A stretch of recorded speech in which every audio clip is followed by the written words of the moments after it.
Everyone, welcome back to my channel. And ये जो video होने वाली है इसमें आपको दिखाने वाली हूँ a day in my life. So firstly मैंने स्टार्ट करा आरएम बैच के लेक्चर से, मतलब ये जो रिकॉर्डेड फॉर्म में वीडियो आती है उसका मैंने स्टार्ट करा बिकॉज आज था संडे और जब मैं ये वीडियो डालूँगी उस दिन है मंडे।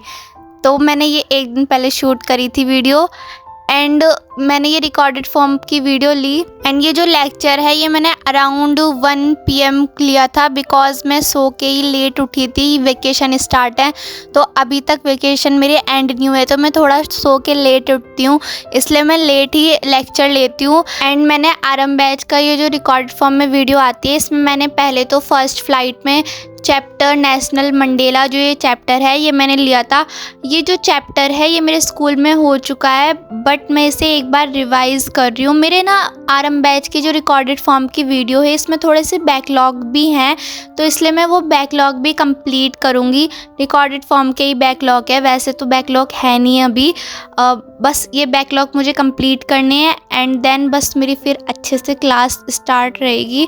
एंड जब मेरे स्कूल ओपन हो जाएंगे तब तो स्कूल के अकॉर्डिंग ही वीडियो लेक्चर अटेंड करूँगी एंड उसमें ना ज़्यादा प्रोडक्टिव रहता है। जब स्कूल खुल जाते हैं तो ज़्यादा ही एनर्जी आती है, मतलब जब मैं इस घर में रहती हूँ तो फिर इतना मुझसे पढ़ा ही नहीं जाता। एंड देन फिर मैंने एक छोटा सा ब्रेक लिया।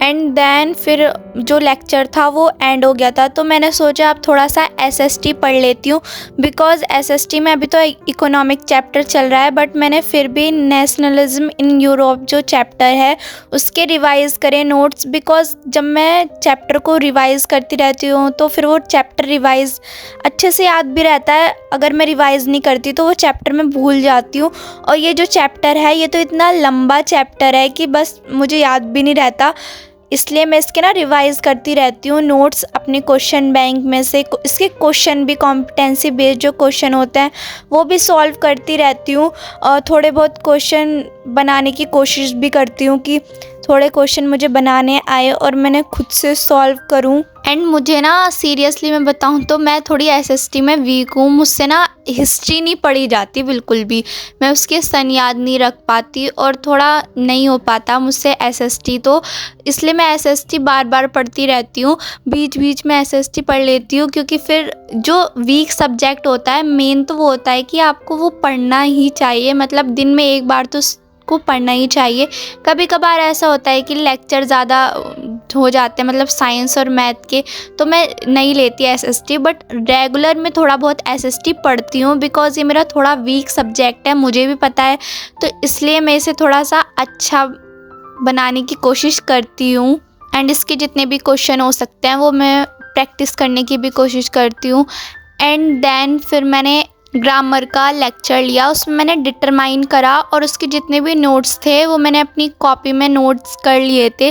मैं हैंड टू हैंड नोट करती हूँ, ये तो आपको पता ही है, फिर पेंडिंग रह जाता है तो मैं उसे कर ही नहीं पाती। अभी भी मेरा मतलब साइंस में थोड़ा बहुत बायो के पेंडिंग पड़े हैं बिकॉज़ मैंने सोचा चल बाद में लिख लूँगी, मुझे अपने बैकलॉग कंप्लीट करने थे, तो वो अभी मेरे बैकलॉग ही हैं नोट्स। मैंने चैप्टर तो पढ़ लिया बट उसके नोट्स अभी बैकलॉग हैं, तो मैं सोचती हूँ कि हैंड टू हैंड लिख लूँ, वो ही मेरे लिए ज़्यादा अच्छा होता है। एंड मंगोलिया मैम बताती भी हैं कि आपको नोट्स किस उसमें प्रिपेयर करने हैं, तो मैं ना जैसे उसमें लिखा रहता है स्लाइड्स में मैं वैसे ही उतार लेती हूँ बिकॉज़ मैं ज़्यादा वो नहीं करती, फिर मुझे समझ में भी नहीं आता, तो जैसे मुझे समझ में आता है बस मैं वैसे नोट्स उतार लेती हूँ।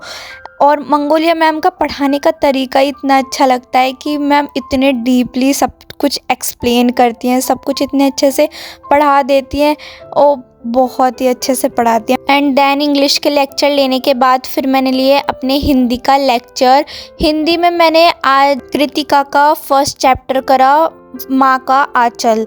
तो ये मैं पहली बार कृतिका की बुक पढ़ रही थी, मतलब मैंने अभी तक कृतिका की जो बुक है वो उठा के भी नहीं देखी थी बिकॉज़ स्कूल में अभी चैप्टर चले भी नहीं थे और मैंने सोचा चल बाद में कर लूँगी। फिर अभी आरंभ बैच में लेक्चर आ गया था, तो मैंने सोचा कि आज ही कर लेती हूँ कृतिका के चैप्टर, फिर पेंडिंग में रह जाते हैं, बैकलॉग बन जाते हैं।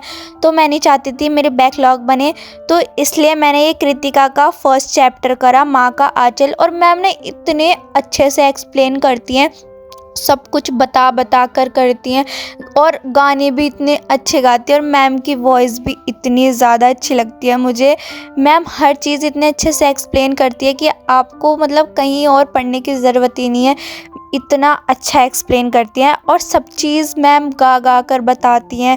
मैम इतने अच्छे से सॉन्ग गाती हैं, बहुत अच्छे से, और मैम की वॉइस इतनी अच्छी लगती है, जब मैम गाती हैं तो बहुत अच्छी लगती है। एंड मैंने ये चैप्टर करा, ये इतने अच्छे से मुझे समझ में आ गया। मुझे तो ऐसा लगता है ये मुझे अपने स्कूल में भी इतने अच्छे से समझ में नहीं आएगा चैप्टर, जितना मुझे आरंभ बैच में आ गया। एंड या गाइस, आज की वीडियो में बस इतना ही है। एंड आपको अगर मेरी वीडियो अच्छी लगी है तो प्लीज़ मेरी वीडियो को एक लाइक एंड सब्सक्राइब ज़रूर करना, एंड कमेंट में भी ज़रूर बताना आपको वीडियो कैसी लगी।